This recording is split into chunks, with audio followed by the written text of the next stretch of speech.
Hello everyone, Russ of Aquariumax here, and today we're going to do a little bit with the powder orange isopods. Let's just take a peek at what we got going on here. Look at that. A very fast species of isopod in terms of reproduction, as well as in terms of just their velocity when they're running around. They tend to move faster than a lot of the others. I love this variety because it's great in terms of vivarium inhabitant, but I also like the color. So some of them look a little bit more velvety at times than others. This one looks kind of shiny up at the top. The other looks more velvety. But they're fun either way.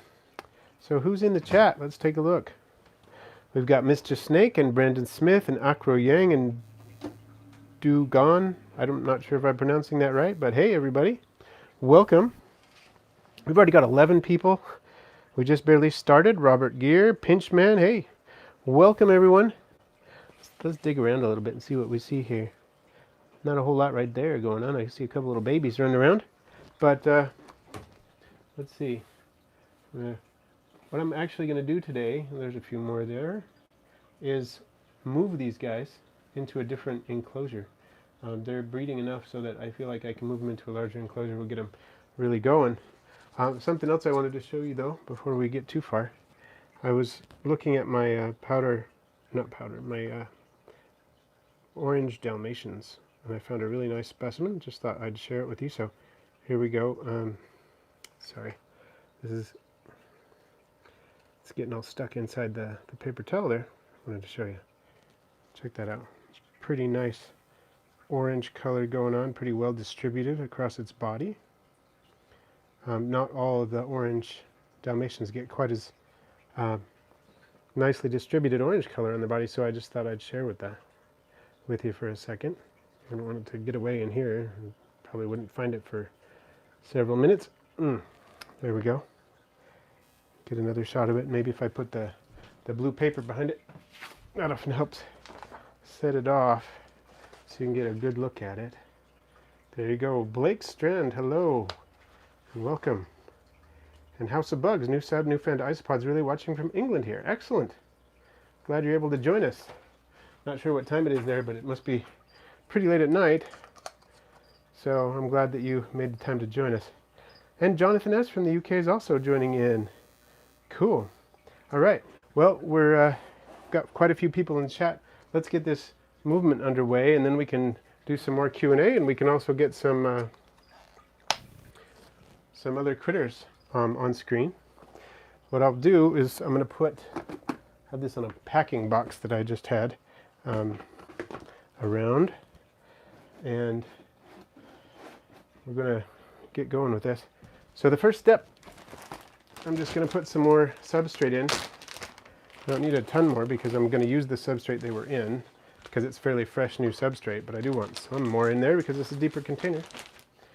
Decide exactly how much I want to do. Not sure yet. Exactly. Probably something like that. And this is the compost mixed with the alder pellets. You can see some of the pieces of alder pellets that are going on that aren't doing too, that didn't dissolve all the way. Let's see. Okay, so House of Bugs, it's 11:30. Hey, Ed Campbell, welcome. And for Jonathan S., it's 10:30. Akro, how are the velvet ants doing? Well, I am sad to report that I no longer have the velvet ants because they don't have extremely long lifespans. So not too long ago, they passed away, and I'm sad about that because they're really seriously one of my favorite insects of all time. But you know, it's normal. They don't have a terribly long lifespan. That's one downside to velvet ants. But I will be collecting some more velvet ants this summer, hopefully, to keep as well, because I really do love them. I want to show you something else. This is a shout out to Brian. Brian sent me a whole bunch of magnolia leaves, which he also pre-sanitized. He cooked them in his oven before he sent them. We've got the magnolia leaves, several bags of them, which I love. These magnolias are great for isopods as well as dart frogs, so crested gecko enclosures, all that kind of thing. Sent me several bags of those. I'm going through those here. He sent me some water oak leaves. Now, any kind of oak leaves is great for isopods, millipedes, all that kind of stuff. So happy about that. Sent me some mixed leaves. These are assorted oaks. He said they're live oak, white oak, and water oak. So big old bag of those. And some acorn caps, which are another great thing to put in isopod enclosures. They can hide in them, they can nibble on them, all that stuff. And then some magnolia pods, another good item to keep in isopod containers, because the isopods can crawl around in the little gaps and interstices in between the parts of pods. So that kind of thing. I'm really excited about that. So thank you, Brian. I'm really happy about everything you sent. I couldn't be happier. I'm going to be able to use every bit of it. So I just wanted to share that. Give Brian a little shout out. So now I'm going to start moving all of the contents of this container into here. And the way I'm going to do it is I'm going to take the leaves and move them over to one side mostly. Oh, and also the corkbark there, you can see some of the little isopods running around. And the reason why I do it this way is because then when I put the rest of the substrate in, I'm not dumping a ton of substrate on top of the isopods. Not that that would really do them a lot of harm, but I just feel bad kind of making them dig themselves out. You can see quite a few isopods running around there. So here we go. I'm going to start scooping them out and putting them on this side mostly, as much as I can. Oh, there are a ton of them in here. There's a lot of isopods running around, so I'm going to scoot those out. And I'm also going to try to catch up with live chat a little bit here. So let's see. Yeah, it was really sad about the velvet ants, but I'm actually going to go herping down in the south part of my state, where you can find some really cool velvet ants. Some of them, there's a white woolly version that is common down there that you can't really find up here, and I love the red ones, and I hope to get some more red ones, but I'm hoping also maybe to collect some of those white woolly ones while I'm down there this spring. I'm just not sure the season is going to be right, because generally they're collected in the later summer and fall, but at the same time I'm going down further south where the weather's going to be milder, so you never know what you're going to get. And then let's see. So Housebug said, would you really recommend baking anything collected? I have a nature area near me and I'm hoping to collect oak leaves and wood this weekend. I would, because you never know what you're going to get. There are various pests that can do a lot of damage to your cultures if you're not careful. For example, nemertians, I'm not sure if I'm pronouncing it right, but they're these little predators that will just eat springtails right up. They're predatory worm-like creatures that will eat springtails and destroy your springtail colonies if they get introduced to them. There are various mites. You could get dangerous spiders and so on, potentially, venomous spiders.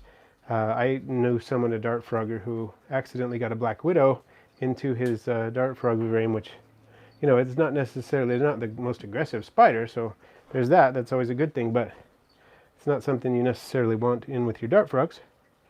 You never know what they would do to your dart frogs, and I don't know if they would be, aggressive towards dart frogs or not, but you never know. And I'm sure a black widow bite would be pretty damaging to a dart frog, their small size. So now I'm going to put the bulk. I got most of the isopods out. Of course, I didn't get all of them out, but the bulk of them are out. And now I'm just going to dump this over here so that they have all their old substrate, because really this substrate is it's pretty new. They haven't done a lot with it because I got just a small starter colony of the isopods. I believe I got these in December, and it hasn't been long. So I don't really have to worry about replacing the substrate at this point. I'm going to put all the leaves back over, and I would like these isopods to be some of the first to have some of these leaves, some of the magnolia leaves in there. Just throw a few in there, and some of the oak leaves. Let's see. Can I open this bag easily? Yeah, I think I can. I love that these are pre-sanitized. Makes a difference. And I will come back to the chat, everyone, just a minute. I'll throw some of these oak leaves in there for fun. And now I'm going to put some of the magnolia pods. I'm excited about that in here as well. Thanks again, Brian. These are great. This is the best. This one has a little bit of mold on it. I cooked these. I don't worry about the mold too much because I've got lots of springtails in there that'll take care of that. And now I have successfully rehomed my powder orange isopods. So I'm going to switch to a different type of isopods. We can take a look. Let's see. Oh, I want to tell you something else cool as well. I'm going to close this up and move this over, but I noticed new multi-fry. So not the members of the clutches of 8 here that I had. Pardon the mess, everybody. Got a lot of stuff going on right now. Let's see. In this clutch here, I noticed a tiny little fry today, so I don't know if I'll see one or not, but maybe we can leave this on here for just a minute and see if any show up while we do some live chat. So, going back to catch up, yeah, I would recommend baking things. It's safer. I do about 200 degrees Fahrenheit for half an hour. Seems to take care of most things. Lindsay says, are Indian almond leaves okay for isopods? I've used Indian almond leaves, but not for isopods, but I would venture to guess that they are okay. I think I've heard of people using them, so I think it's a pretty safe bet. And Make It Kate says, Russ, I just got some Hoffman's egg eye. Nice. How long does it take for them to mature and start breeding? Good question. When I got mine, they were already breeding. But as a rule of thumb, isopods mature and start breeding at about 1/3 of the adult size. And so if your Hoffman's egg eye are about 1/3 of adult size, then you're probably good to go. You'll probably start breeding for you really soon. Dr. Spud says, one of my apple snails decided to crawl right off the edge of its aquarium, fell, and now there's a little hole in its shell. Will it repair itself? It depends. Some snails are capable of doing that, so I hope so. It's hard to say, but I have seen snails repair their shells before, but I have not seen it specifically with mystery snails or apple snails, so I'm not sure. So Ed Campbell said, I had the yellow velvet ants. Nice. I want to get some of those too. Those are beautiful. All velvet ants are like the coolest thing ever, I think. Aaron Staska says, my isopod cultures I've tried to culture don't boom, and they also get filled with mites. What is your perfect husbandry tricks for booming isopods? Okay, well, let me tell you a few. And remember to check out my video on daily maintenance for isopods and how to keep isopods as well, but I'm going to give you the lowdown on that, isopod cultures. One is when you're starting out, it's usually a good idea to start small in terms of container, because if your container is too big and you put a ton of isopods in there, you put a small number of isopods in there, they're not going to be able to outcompete the mold and the mites and things like that.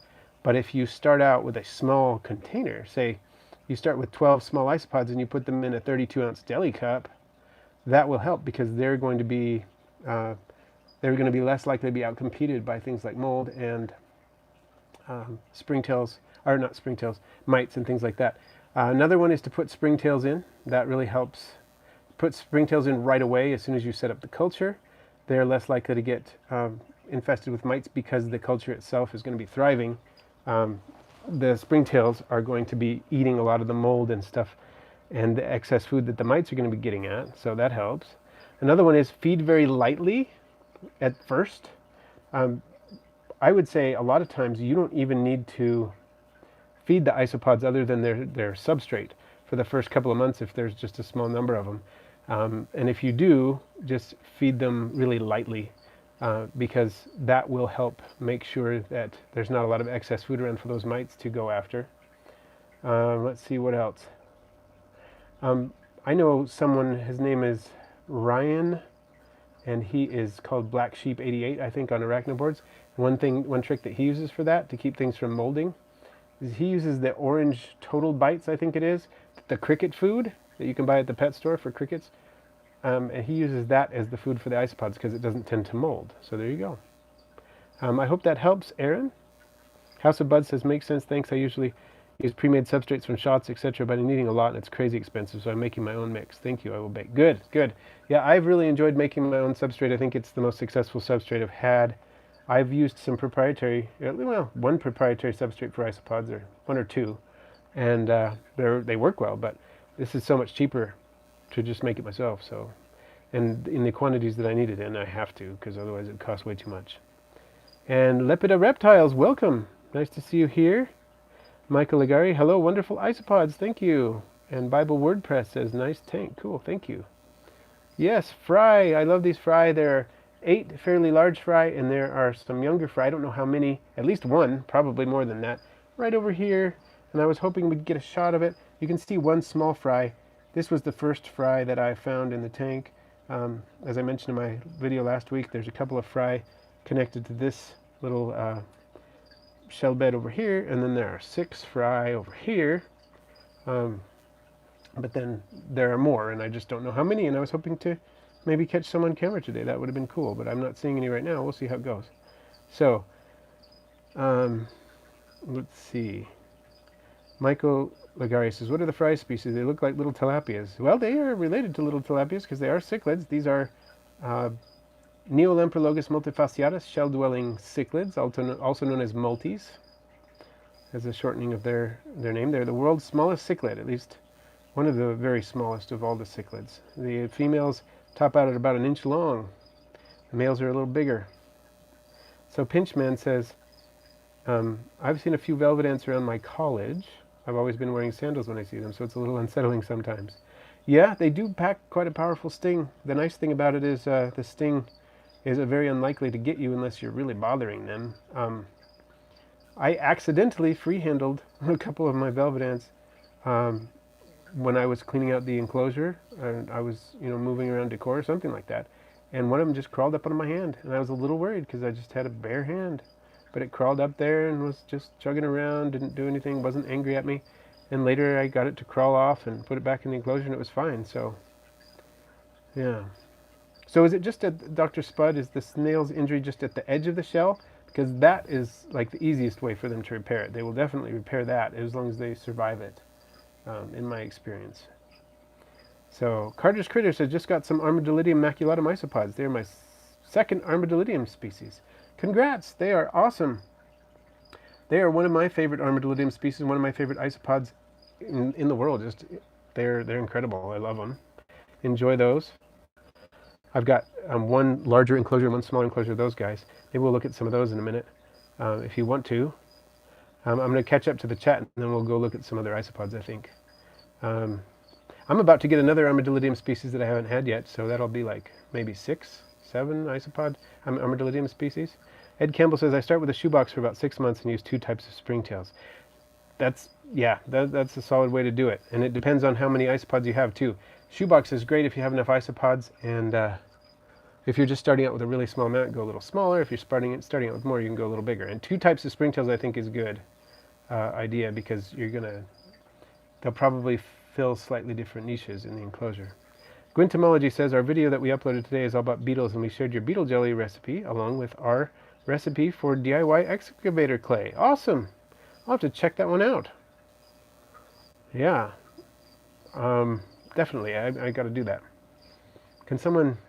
I don't think we have any mods in today. Otherwise, I'd have somebody post that link. Reed Boom says, today about 10 of my baby crayfish hatched, and they're still like 20 on the mom. Nice! What kind of crayfish do you have? And Dr. Spud says, I know snails can easily repair the shell growth near the rim of it, but the hole might be too far up. Got it. Close to the rim, but not at the rim. You might have a decent chance. I'm not sure, though. We'll see. 89 Mattel, hi! And Bible WordPress says, I am Brandon. Thanks for doing the live cam. I am into platies and overdoing it with baby fry. Nice. Well, welcome, Brandon. Michael Agari says, how big of a tank do you need for these guys? Well, some people recommend, starting out with as small as a 10, and I think that would work out okay. No little teeny fry yet, huh? I'm not seeing any. I wonder why there's nobody going on right here right now. That's kind of weird. But anyway, well, thanks, Brandon, for coming in. All right. I would say you can start with 10 gallon. I decided to go with, I started with a 20 high, and then I went to this 29 gallon. I think the 29 gallon is nice for them. But yeah, you could start with a 10. And Akro Yang says, hey, do you still have those giant isopods? I do. I'm just about caught up, so I'll show them to you. Let me switch the camera around. Boom, here we go. You're going to stare at my thumb for a second. Sorry about that. I never mean for that. And you see my lovely green ceiling. I didn't choose the color. But if I were on a green screen, something that's hanging on my ceiling, hey, that would work. Okay, let's switch. And here we go. I'm going to move the powder oranges over here. And look at this box. Here we go. Let's look at the giant isopods, shall we?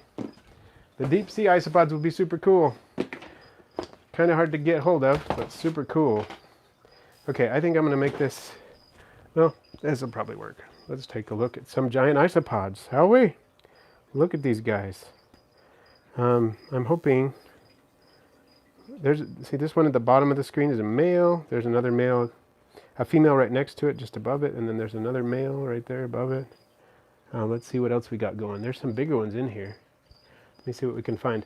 I'm looking for the orange ones. I'm starting to think that the orange ones that were in here were not... See, there's a nice big male right there. He's pretty big. Not full grown yet, I don't think, but still pretty big. I love that you can distinguish the males from the females because the males have these longer uropods, and they're also longer. Their body is longer. Here's a female. You can see she has uropods that are visible, but they're much smaller. So that's kind of cool. And thanks for the likes, everyone. Every single like helps YouTube pay more attention to my channel and gives more people a chance to watch the channel. So I really appreciate you doing that. See, there's one of the orange ones, but it hasn't grown a lot recently. So I'm kind of thinking it's actually just a Porcellio scabber that got in there somehow, which is really kind of disappointing. You can see some springtails on there too, of course. There's a nice big male. Check him out. I love these guys. I want to get some Porcellio magnificus, which looks very similar, except it's orange. So there you go. Let's see what people are saying. So Robert Gear says, well, I finally put my betta in a 5-gallon community tank, and my sister keeps yelling at me because all the plants are green. So you know what kind of different colored plants would be appropriate? Well, it kind of depends on the tech you want to go to, how high tech you want to go on your tank. I would suggest, though, trying some of the red or bronze cryptocorynes. Cryptocorynes. It depends on how you pronounce it. But they come in a lot of different colors, including kind of reddish and bronzy, and there's even some pink ones. So that might be a good direction to go. And they don't need a lot of light. Oh, by the way, this is some bug burger. I'm trying it dry to see if they like it. I wanted to see if we could look at some of my Armadillidium klugi. Oh yeah, look at that. Let's see if I can get a close-up on them. You can see some juveniles in there. Do we got any yellow spotted ones? I think all of these are just the white spotted ones. But I love these guys. They're doing pretty well for me. So let's see. So hopefully that helps, Robert. Those are some of and the crypts are so easy to grow. I mean, they're almost like Java fern, easy. So let's take a look at some other isopods. Any requests, folks? There's some that I can't really get into right now because I'm doing a test with them. But, oh, let's look at this. Come see my dairy cows. Love the dairy cows. All right, I'm opening up the chat again, and here it goes. I'm going to try to keep up with these as we try to find some dairy cows.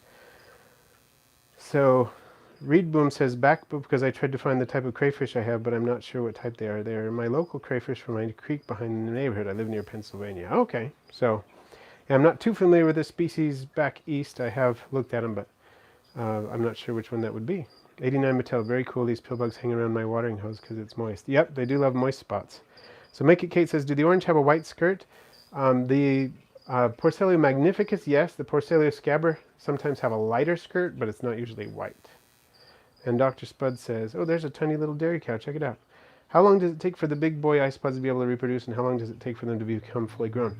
It seems to take a long time for them to be fully grown, but they reproduce when they're about a third of their adult size. So I don't know, I want to say maybe 6 months, but I'm not really sure on that. Let's see. Michael Legary says, can you do a snake live stream sometime? I'd like to see the python.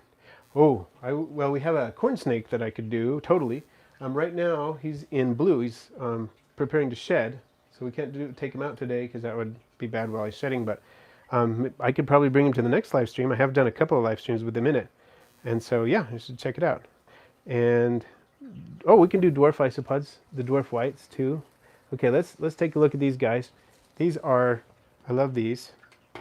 You can see those are some babies crawling around. There's an adult right there. I don't think it's fully grown, but it's an adult. There's another one. Let me catch it. Take a look at that. Look at that patterning. One thing I really love about these is their glossy look. And I love the fact that unlike Dalmatian Porcelia scabber, which are honestly a lot of times kind of underwhelming in terms of the pattern that they get. Sometimes they look really cool, like the orange one that I showed you earlier, I think had some pretty solid pattern. But a lot of them turn out with just one or two tiny little flecks of black, or not even any really flecks of dark color on their body. But these seem to be consistently got kind of an intense pattern going on, so I love that about them. Of course, when they're younger, they start out with a weaker pattern, and it gets bigger, gets more pronounced as they grow. But even the little ones, if you look at these here, they've got more pattern than a lot of the Dalmatian scabber adults. So these are great. And they're consistently that way, as I've noticed. They consistently have a decent pattern. You can see the pattern underneath the white, and then you can see the parts that are actually showing on the top level. So yeah, and so they kind of are like a herd of cows, and they're fun that way. And I just love these. I'm actually getting some oranges soon, some orange Porcelia laevis, same species, different color morph, and I'm going to be crossing the two color morphs. Not a problem because they are the same species. They will cross, and I will make some orange dairy cows, which will be cool. I'm going to also leave some, normal, of course, but I'm just going to set up another group of them to do that with. That'd be cool. I did that with orange Dalmatians, and I'm going to do it with these because I think their pattern will be consistently better. And their milk tastes, actually, it's like... Hold on. Sorry, I unplugged for a second, and I just plugged it back in. Their milk tastes like milkshakes, actually. It's like sweet already, and it's thick, and it's really cold, and if you turn the cup upside down when their milk is in there, then it stays in the cup. It's like crazy. But this is the thing. It takes a lot of dairy cow isopods to make a decent-sized milkshake, so that's a problem. Justine Waite says, have you ever heard of, I believe they're called rubber ducky isopods? Do you have any? I'm looking for some. I really want to get some. I don't have any yet, but I will be getting some eventually. They're amazing. I know a couple of people who have them, but I have to get a hold of some, and they're expensive. They're like $20, $25 a piece. So the most I've ever spent for an isopod individually is about $12 a piece, but I'm going to have to bite the bullet and get some. I'm excited. So Sneakman Gecko says, I have some small white worms in one of my cultures, very few of them, but what are they? They are probably enchytraeid worms, either grindle worms or white worms or something very closely related to those, which is a good thing because they're not a big problem. They can kind of compete for food with your isopods and so on, but other than that, they're not going to cause them any harm. So you don't have to worry about that at all. But yeah, people culture those to feed them to their fish and stuff like that. So I wouldn't worry about it too much unless they get really out of hand. Let's see, which ones are these? Oh yeah, these are the peach isopods. Peach pill bugs. They're eating some of this bug burger that I put in there. I'm going to dump it out. There's some more. Go check these guys out. Thank you, Jonathan S. We'll get a like spike going on. That would be great. And let's see, the Calmation isopods. Love it. Heather Jensen says orange dairy cows would probably look all Halloweeny. Yeah, that's true. Yeah, I'm really excited about getting them. They're glossy too, so they get the really orange vivid color, and they're kind of big. And so Justine Waite is asking where they come from. Rubber ducky isopods are from Southeast Asia. They're pretty cool. Sweet shrimp flavored dairy cow milkshakes. There you go. Michael Legari said you should get a giant huntsman spider. That would be the best thing ever. Scary but cool. Definitely scary. I lived with those spiders in Hawaii. They were all over the place. And we had one in our car once that really scared, well, everybody. Just a second. I'm grabbing the dwarf whites. We'll see what we got going with the dwarf whites here. Oh no, some of the food is molding. I have to get that out just a second. I'm going to take that out. Sometimes a little too much food gets in here. I'll throw this away just a second, and then we'll look on. There we go. Now let's see if we can get some dwarf whites showing up.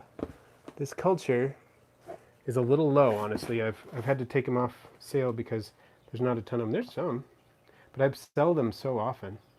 I mean, I sell huge quantities of these things. That's why I had to stop, because they're just so popular. There is one right there. You can see it. And people will come and say, I need to buy 5 cultures of these, and then they do, and then I don't have as many. And then somebody else comes and does the same thing, and pretty soon I'm running low. So they breed like crazy, which is great. But it looks like I've sold way too many out of this culture, so let's see if I have some in the other culture. I actually need to make a huge culture of these. Part of the problem is, in the winter, it's too cold in here to really get them breeding as fast as they normally will. So, oh, that's too wet. Should not be that wet. I'm going to have to fix that too. They don't mind it damp, but this is too wet. So I'm going to have to fix that as well. Okay, sorry, that was an underwhelming sort of visit to the world of dwarf white isopods. I want to show you an underrated species right here. This is Cylisticus. Sometimes I have trouble saying that. Cylisticus convexus. This is like a bulletproof isopod. I collected the originals in my backyard, and I love them. They're like the greatest isopod in terms of like indestructibility. They can curl up, but they curl into a teardrop shape, which is kind of fun. Not a perfectly round ball like the armadillidium. They're very, very resistant to low ventilation and high humidity, which is unlike most of the armadillidium species. Can't handle that, but check those out. They breed really fast too, and they move fast. So they're great for a cleanup crew, but most people just kind of overlook them. They're not much to look at color-wise, and maybe that's why. Not sure. But they're a great isopod, I think. So let's see. Suzanne P says, I raise the right worms for my frogs and fish. Yeah, I've raised the grindle worms to feed the fish and frogs and stuff like that, and they're great. So, lepidoreptiles, do isopods need light? Not really, no. They're pretty comfortable in the dark because they spend most of their life in the dark, and most of them will flee light, as you just saw. So they don't need any light. Any light that they might need would be amply provided by room light. So Dr. Spud says, you know how I can reduce the number of big red mites in my springtail culture? You just walk in there no matter how sterile the substrate is. Big red mites, huh? That's hard if you've got... it might be partly... tell me about your ventilation and your lid. I want to know about that. Yes, like Jonathan S. says, they do avoid light. They brought a Goliath bird eater and it crawled on the teacher's back. Ooh, wow, that would make me nervous, I think. Skirted isopod is my most favorite. Well, let me pull those out for you. Oh, you know what? I can't because I'm doing an experiment with those guys. But remind me next time. I'll pull those out and show you. But that, yeah, I wish. Let me show you though. Let me check this one. Did I do that? Okay. This one is my high yellow culture. They're doing well in terms of producing lots of babies. But, oh, I just lost the direction on my chat. Hold on, everybody. Let's see. Oh, powder blues, I love those. And I can show you some powder blues, definitely. I got that going for you. Let's see. These are my high yellows. The thing is, when they're babies, they're not going to have the full pattern. But I've got a ton of babies in here. They're just all hiding. Oh, there's some. You can't really tell. So you can see it a little bit on some of them, but the problem is it's hard to focus with the camera like this. But you see that one right there? That one's probably going to end up with some high patterning. I think a lot of these are actually. See, there's another one. It's probably going to end up with some high patterning, but it's hard to tell because when they're babies, you can't really tell. And the adults, only the females have the color, so you can see some males in here that don't really have a lot of it. Kind of like calicos. But finally they're breeding pretty well for me. It took a while to get them to do that. They were not breeding very well for me at all. So now they are. I'm excited about that. And I'll pull out the powder blues. This is a secondary culture. It's not my main culture, but it'd be good enough. You can still see them. They're starting to pick up because they reproduce pretty fast. There's some. Woo! Powder blues. So, let's see. coming back. Michael Lagari says, do you have any Deto echinata? They're horned isopods, and they're my favorites. I do not have any of those, but I would love to get some. I do have some isopods coming soon. See, this culture, like I said, is just starting out, but there's a lot in there because these breed fast, which is nice. Very convenient when you want to produce a lot of isopods.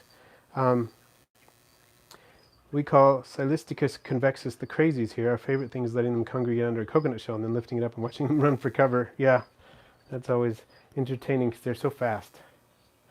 Reed Boom says, I know this is an isopod live stream, but can you show any millipedes? Oh, sure. Why not? Let me see what I can grab here.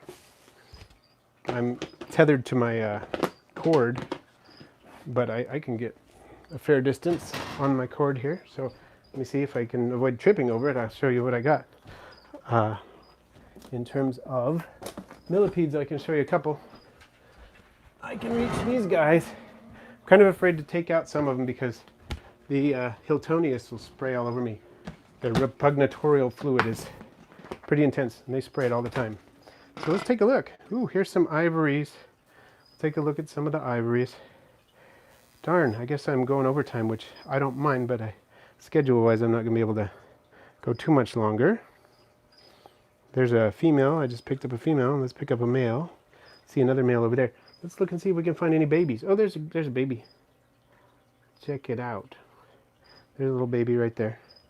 Here's another female. Oh, here's another baby. Oh, he's probably outside of the camera range. I'm going to put it down over here so you can see it by this other baby. You can check out the baby ones. There. And there's the female, there's the male. Let's see. What do you do with spent substrate after 4 to 6 months in a culture? Zachary Glover asks, and I take out as many isopods as I possibly can and I put it outside for the plants. Seems to work really well as an isocompost. Heather Jensen says, do you have any plans to do a resale of your tank video? I have my first used tank and it needs a resale, but I can never have enough tutorials because I'm nervous. I can understand that nervous feeling. And I did actually make one. Oh, that millipede got me. Look at that. Got me pretty badly. 2 different spots. Sorry, I must have upset it. I do have a resale your tank video. So, yeah, if you put aquarium leak Aquarimax as a search term into Google, it will come up. So, or into YouTube search, and it will come up. So, Itty Bitty Ladybug is in. Nice to see you here. Dr. Spud says, I have the springtails in a tiny, well-ventilated glass enclosure. I need a lot, so I decided to use a container meant for small fish. Okay, well, my first impression is that it's probably too well ventilated, and the mites are getting in that way. What I do with mine, I do not ventilate my springtail containers except for when I open them. They get vented because, you know, it's open and there's air exchange going on, but I feed them almost every day, and so they get enough air, and that help keeps the mites out. So I would try that. And thank you, Jonathan S. again for reminding people to click the like button. I appreciate it. Miley Morky, welcome again, and Corn Mike, those were cool, excellent. I'm glad you guys are liking these. I'm going to try to get so close as I can without losing focus here. And you're welcome, Heather. And Reed Boom says, how often do you live stream? I live stream, oh, it's nibbling on me. I can feel it. It doesn't hurt, but I can feel it. Usually every week on Wednesdays. This is unusual today, but usually Fridays is the video I release that I've pre-recorded.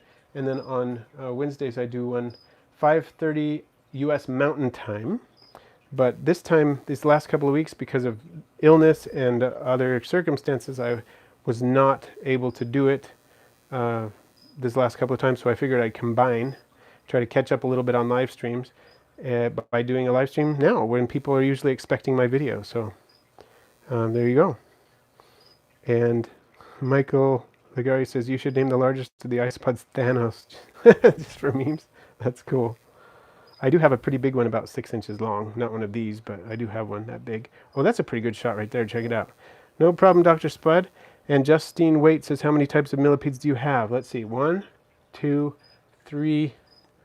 Well, so sorry, I got to count again. 1, I lost count. 2, 3, 4. I've got 4 species. I've got ivories, bumblebees, Hiltonius, pulchris, and Spirostreptus species number 1. And those are the biggest ones. Those get to, at least 6 inches long, possibly bigger. Suzanne P. says, all of the isopods native to your area, otherwise putting the spent substrate in the garden could be introducing invasive species. Yeah, most of the isopods that I have been introduced to the United States already. Some of them have not, but I try to be really careful not to put any isopods outside with the non-native species especially. Because yeah, that could be an issue otherwise, but I really go through it. I like, with a fine-tooth comb, usually my daughter helps me and we go through that and try to make sure we get all the isopods out, because that could be a problem. If I were ever worried that I had isopods left that were non-natives, I would probably just cook the substrate before I let it go. So, but yeah, we do have most of the species of isopods I have introduced here. There are some exceptions, like the Porcellio hoffmannseggi and the Armadillidium klugi and things like that, but most of them do already exist here in the U.S. Okay. Let's see. So Michael Legari says, I'm in mountain time. I live in Highlands. Where? Highlands Ranch. Oh, okay, cool. Reed Boom says, do you ever plan on getting scarlet millipedes? I have had that species before. Oh, sorry. Okay, we got to go soon. Okay. Well, I've got to wrap up here, but I have had scarlet millipedes, and they are very similar to the bumblebee millipedes in their care and so on. I used to keep them together, but eventually the bumblebee millipedes kind of overtook. And Miley Morky, how creepy are those millipedes when you hold them? How creepy? You mean like, how do I feel? How do they feel, or what? Acro Yang says, what happens if you put more than one species of isopods in the same enclosure? It depends on the size of the enclosure and the species and so on, but some species tend to outcompete others for sure. For example, powder blue isopods will outcompete most species that you put them with. The dwarf whites will outcompete a lot of the species you put them with. So in general, it's not a great idea. That's how I originally got white dwarf isopods. They were in colonies of other ones, and I removed them and isolated the colony so I could keep them, and that worked okay. Oh, you mean do they creep me out? No, they don't. I don't know, I've always thought millipedes were pretty inoffensive and they can't really hurt you, so they don't creep me out. They do tickle, and sometimes they nibble on me a little bit and I feel it, but it doesn't hurt. These two were nibbling on me a minute ago. Oh, sorry, that's probably not a very flattering picture. You got the hairy arm going on. Sorry about that. Well, I'm afraid I'm going to have to head out because my wife just warned me that we got to leave in a couple of minutes. And so thank you for joining us, everyone. And thank you, Jonathan, for joining your first live stream. And I'm glad I'm feeling better too. I appreciate that. And I hope to see you all next week, Wednesday.